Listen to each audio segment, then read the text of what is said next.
morning. Please have a seat. Thank you all for being here.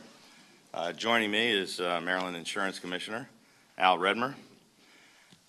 Because of the inability of Washington to address our health care crisis, Marylanders were facing the potential of health insurance rates nearly doubling.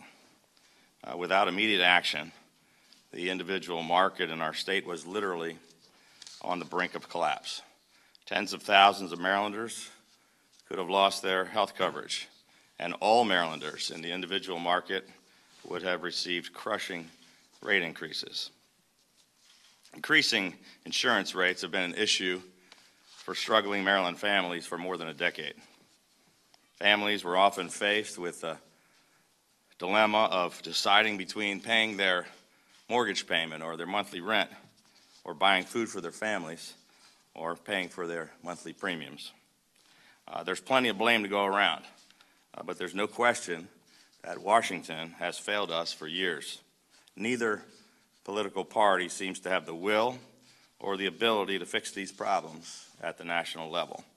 So we decided to address this crisis head on in Maryland. By working together in a bipartisan way, we have made real progress towards solving our state's health care challenges. At my direction, our team worked for over a year alongside legislative leaders on both sides of the aisle and with our federal partners to develop real solutions that made sense for our state. We came together and designed and executed a unique and innovative total cost of care Medicare model contract, or as we call it, the Maryland model, which is the only one of its kind in the nation. It was a tremendous bipartisan effort at the state and federal level. We also, in this year's legislative session, enacted landmark legislation which created the structure for an innovative state reinsurance program, which is the largest of its kind in America, and which may serve as an example for the rest of the country. The Baltimore Sun called it one of the most aggressive efforts in the country to stabilize the market and health insurance rates. The Washington Post called it an ingenious plan that gave Maryland the opportunity to lead the way on fixing the ACA. Last month, immediately after we officially received federal approval for this groundbreaking program, we directed Maryland Insurance Commissioner Al Redmer to go back to insurers in the market and direct them to recalculate their 2019 rates, taking into consideration our newly enacted market-driven program. Today, I am very pleased to announce that rather than huge increases in insurance rates, we are instead delivering significantly and dramatically lower rates for Marylanders. For the first time since the Affordable Care Act went into effect, all individual insurance rates in Maryland will go down instead of up. This marks the first time in 20 years that our largest insurer is lowering insurance rates for Marylanders. CareFirst PPO rates, which would have increased by a staggering 91.4%, will now instead be reduced by 11.1%. And their HMO rates, which were set to increase by 18.5%, will instead now be reduced by 17%. Kaiser Permanente HMO rates would have gone up by 37.4%. Now, instead, their rates will go down by 7.4%. As a result of these lower rates, the health insurance market in Maryland will finally have the chance to become more competitive and dynamic. This new innovative program will lead to increased competition and more insurers entering the market, which will help make health care even more affordable for all Marylanders. I want to sincerely thank the Senate President and the Speaker and legislative leaders from both sides of the aisle for coming together and working with us to pass this innovative legislation to prevent insurance rate increases and for helping us to make Maryland more affordable for working families. Over the past 4 years, we have worked hard to create an environment of trust and cooperation where the best ideas rise to the top based on their merit, regardless of which side of the aisle they come from. Today is yet another shining example of a tremendous bipartisan effort to accomplish big things for the people of Maryland. We are setting an example for the rest of the nation by showing that it is possible to achieve common sense, bipartisan solutions to the big problems that face us. At this time, I'm going to turn it over to Insurance Commissioner Al Redmer. Thank you, Governor. I appreciate the opportunity to be here on this really historic day. First, for the media, there have been a number of reports as to what the rates may or may not be. As you know, the carriers provide their initial rate request in May. There have been a number of iterations that have taken place. In your packet, you'll see the rates that were requested in May.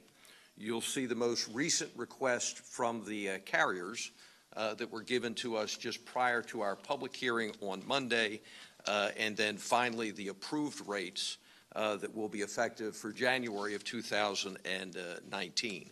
As you know, this is a very fluid process that we go through every year, but what's important is the rates that we're announcing today, these decreases in rates and how they will impact Maryland families. I'm happy to be here with the Governor today as he announces the final rates for 2019 in the individual health insurance market. Overall, we're seeing the positive impact of the reinsurance program on close to 200,000 Marylanders that buy their health insurance in the individual market either through the health benefit exchange or direct from CareFirst or Kaiser or through their health insurance brokers. I want to thank the Governor and his team for their support and leadership over these last few years as we've worked to find both short-term and long-term solutions to these critical issues. Today's announcement represents a move in the right direction to stabilize the individual market, hopefully add competition, and provide short-term relief to Marylanders that are seeking insurance protection for their families. You know, we all have been very concerned about the escalating premiums and the adverse effect that it has had on hard-working Marylanders. At the same time, we have continuously urged Congress to set aside those partisan differences and come up with common sense solutions. And this year, we decided that we had to do what we could do at the state level to address the instability in the individual market. And thankfully, the Governor and the General Assembly did just that. Since 2015, we have continued at the Maryland Insurance Administration to create an open, transparent, and collaborative environment for finding potential solutions. We've worked with the insurance carriers, consumer advocates, impacted citizens, as well as the insurance producer community and elected officials to understand the different points of view and potential solutions that are discussed. During that time, the Maryland Insurance Administration has held over 20 public hearings throughout the state. We've gone as far east as Ocean City. We've gone as far as west as Frostburg in order to solicit feedback and those good common sense solutions. As the Governor said, the state reinsurance program is the result of a bipartisan effort. And I'd personally like to thank the Governor, the General Assembly, specifically the Chamber leadership, the House Health and Government Operations Committee, the Senate Finance Committee, as well as the leadership of the Health Insurance Coverage Protection Commission, led by Delegates Pena Melnick and Senator Feldman. These individuals collectively understood the urgency to act and find a common sense solution to bring about meaningful change. I also want to thank my team at the Maryland Insurance Administration and the team of the Exchange for bringing this short-term solution across the finish line. We knew back during the legislative session that we were working under very tight timelines and guidelines, and that it was going to be a difficult process to be successful. But they worked tirelessly and collaborating with the team at CMS and worked to get it done for the 2019 open enrollment. And finally, I also want to thank Secretary Bobby Neal and the Board of Directors of the Health Benefit Exchange for their partnership and leadership in leading us to our success today. The process that we use to approve rates is established in Maryland law.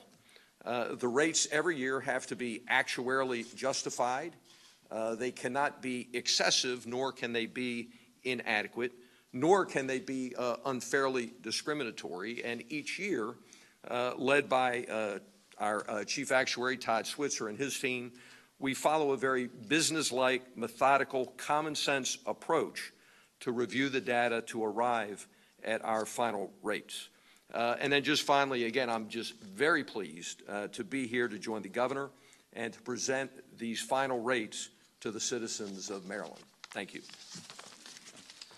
With that, the Commissioner and I would both be willing to take any questions. Commissioner,